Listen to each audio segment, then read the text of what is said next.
പ്രയാണം. നോമ്പുകാല ചിന്തകൾ. 34-ാം ദിനം.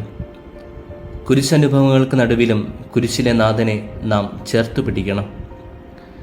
യേശു ഉച്ചത്തിൽ നിലവിളിച്ചു പറഞ്ഞു, പിതാവേ, അങ്ങയുടെ കരങ്ങളിൽ എൻ്റെ ആത്മാവിനെ ഞാൻ സമർപ്പിക്കുന്നു. ഇത് പറഞ്ഞ് അവൻ ജീവൻ വെടിഞ്ഞു.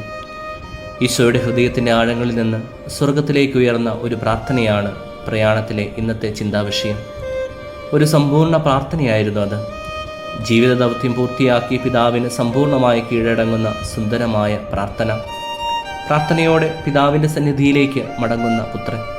പൂർണ്ണമായ സ്വയം ത്യജിക്കലിൻ്റെയും അചഞ്ചലമായ വിശ്വാസത്തിൻ്റെയും പ്രകടനമായിരുന്നു കുരിശിലെ ഈശോയുടെ ഈ പ്രാർത്ഥന.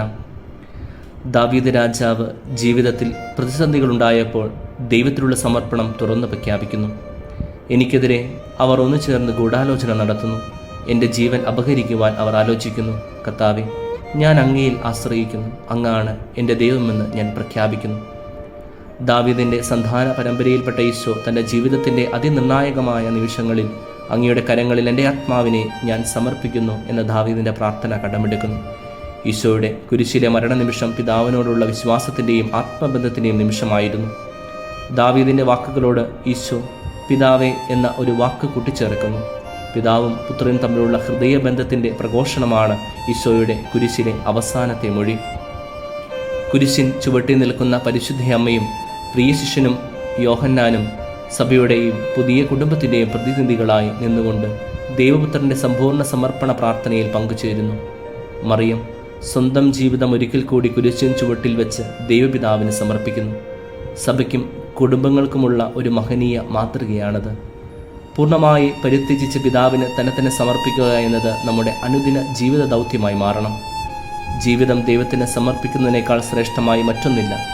ഈ സമർപ്പണ പ്രാർത്ഥന വിശുദ്ധ ലൂക്ക രേഖപ്പെടുത്തിയിരിക്കുന്നത് പോലെ കുരിശിൽ നിന്നുള്ള ഈശോയുടെ അവസാനത്തെ വാക്കായി. വിശുദ്ധ യോഹന്നാൻ്റെ സുവിശേഷത്തിലെ എല്ലാം പൂർത്തിയായിരിക്കുന്നു എന്ന ഈശോയുടെ മൊഴിയും ലൂക്കാ സുവിശേഷത്തിലെ പിതാവേ, അങ്ങയുടെ കരങ്ങളിൽ എൻ്റെ ആത്മാവിനെ ഞാൻ സമർപ്പിക്കുന്നു എന്ന പ്രാർത്ഥനയും വ്യക്തമാക്കുന്നത് ഈശോ തൻ്റെ കുരിശിലെ അവസാന നിമിഷങ്ങളിൽ പിതാവുമായും തികച്ചും ഒന്നായിരുന്നു എന്നാണ്.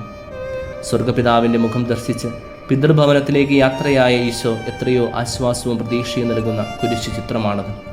അപമാനത്തിൻ്റെയും വേദനയുടെയും മൂർധന്യത്തിലാണ് ഈശോ പിതാവുമായുള്ള തൻ്റെ സമ്പൂർണ്ണ സമർപ്പണം ഉറക്കെ പ്രഘോഷിക്കുന്നത്.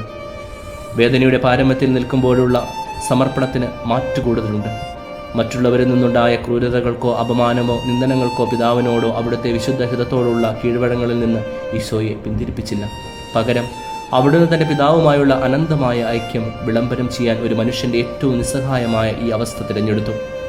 ജീവിതത്തിൽ എല്ലാം മംഗളമായി നടക്കുമ്പോൾ ഓർക്കേണ്ട കാര്യമല്ല സമർപ്പണം.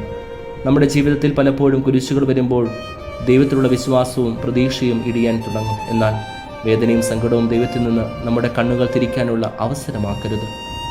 നമ്മെ നോക്കുന്ന ദൈവത്തെ തിരിച്ചറിയുവാനും അവിടുത്തെ കണ്ണുകളിൽ ജീവിതത്തിൻ്റെ സുരക്ഷിതത്വം തിരിച്ചറിയാനുമുള്ള വേദികളാക്കണം.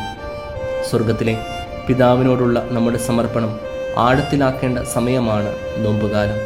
പിതാവേ, അങ്ങയുടെ കരങ്ങളിൽ ഞാൻ എൻ്റെ ആത്മാവിനെ സമർപ്പിക്കുന്നു എന്ന ഈശോയുടെ സമ്പൂർണ്ണ പ്രാർത്ഥന പോലെ നമ്മെയും പൂർണ്ണമായും സ്വതന്ത്രമായും ദൈവപിതാവിന് നമുക്ക് സമർപ്പിക്കാം.